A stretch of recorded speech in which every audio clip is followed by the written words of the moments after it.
Let's take a look around. To my left I saw a cool metal cart with a woven basket on top of it. Inside the basket was a beautiful bunch of flowers in soft colors. That must be where the sweet smell is coming from. Behind the cart I noticed a closed door. It looked like a regular door, but it was shut tight. As I looked around some more, I realized I was all alone in a hospital room. Yep, I was lying in a bed, and there was no one else around. My eyes went back to my right hand, which was still hovering in the air. On a hunch I tried something. I touched my index and middle fingers together and swiped them downwards. But nothing happened. No beeps, no buzzers, no fancy windows popping up. It was like my hand was just a regular hand. Not some kind of magic wand or anything. Weird. I tried again, this time with all my might. But still, nothing happened. That's when it hit me. This wasn't the virtual world of Sword Art Online SEO that I knew so well. Maybe it was a different virtual world, but as I looked around I realized something crazy. All the sights, sounds and feelings were telling me that I might actually be back in the real world. It had been 2 years since I'd left the real world behind, and I never thought I'd see it again.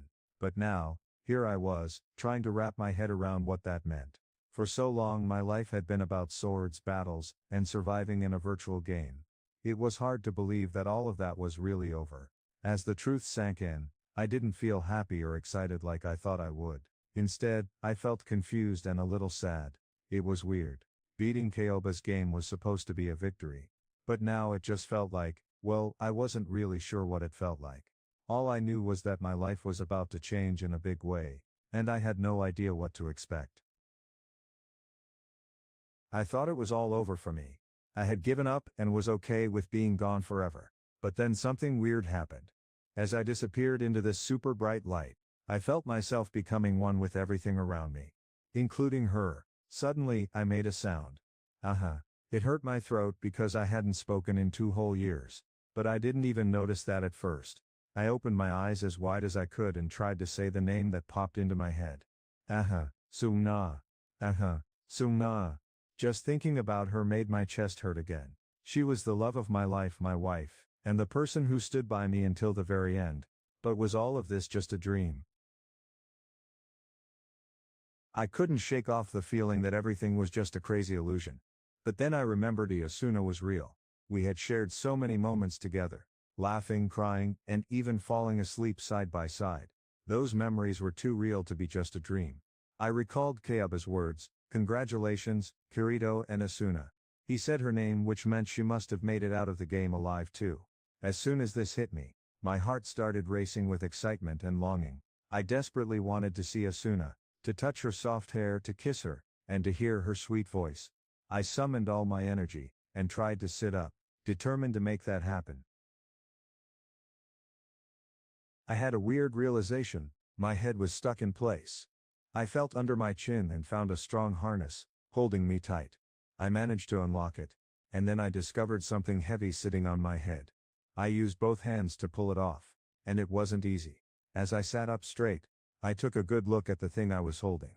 It was a cool navy blue helmet with a sleek design. There were blue cables coming out of the back of the helmet, running all the way down to the floor. Suddenly it hit me. This was a nerve gear. This crazy device had kept me connected to that virtual world for 2 whole years. The unit was turned off and quiet. I remembered how cool it used to look when it was on. There were shiny lights all around the outside. But now it just looked old and worn out. The edges of the helmet were chipped and the metal base was showing. As I touched the front of the gear, I started thinking about the past. All my memories of that other world were stored inside this thing. I thought to myself, I'll probably never wear you again. But I had to admit, it had been a good friend to me. I gently put the headgear down on my bed. My struggles with it seemed like a long time ago now. I had new things to focus on here. Just as I was lost in thought, I heard a noise coming from somewhere far away. It sounded like something big was happening. I perked up my ears, and suddenly I could hear everything clearly again. It was like a floodgate of sounds had opened up. I heard people chattering and shouting all around me. Footsteps pounded rapidly outside my door, and the wheels of a hospital cart rattled by. But one question kept bugging me. Was Asuna here? Players of SAO came from all over Japan, so it was a long shot that she'd be in this very hospital. Still, I had to start somewhere.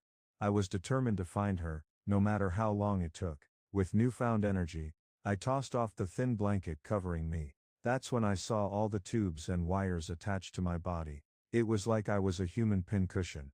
My body looked pretty weak and skinny, but I was ready to take action. I was finally ready to break free. The sticky electrodes on my arms and legs were supposed to help keep my muscles strong, but I didn't need them anymore. I carefully pulled each one off, feeling a sense of relief with every removal. As soon as I did, the machines around me started beeping loudly and flashing orange lights, but I ignored the noise and kept going. Next, I gently pulled out the IV tube from my arm. It was a weird feeling, but it was also kind of liberating. Then I swung my legs over the side of the bed and planted my feet firmly on the ground. Yes, I was finally free to move around. But as I tried to stand up, my legs started shaking like crazy. I managed to stay upright for a second or two, but then my knees gave out, and I had to sit back down. It was pretty funny actually. I really wished I had some extra strength right about then, but I didn't give up. On my second try, I used the IV stand to help hold myself up. Leaning on it for support, I slowly stood up again. This time I was able to stay on my feet. It wasn't easy, but it felt amazing to be standing again after being stuck in bed for so long. I scanned the room and spotted something amazing. Patient's gown tucked away on a low shelf in a cabinet filled with flowers. As soon as I put it on, I felt like I was going to pass out. My legs and arms had been still for 2 whole years, and now they were screaming at me to stop. But I couldn't give up. I had to keep going. I told myself to move faster, faster. My body was begging me to get to one person, Fatulon. I wouldn't rest until I could hold her in my arms again. I grabbed onto a metal stand like it was my trusty sword and took a deep breath. Then I took my first step towards the door.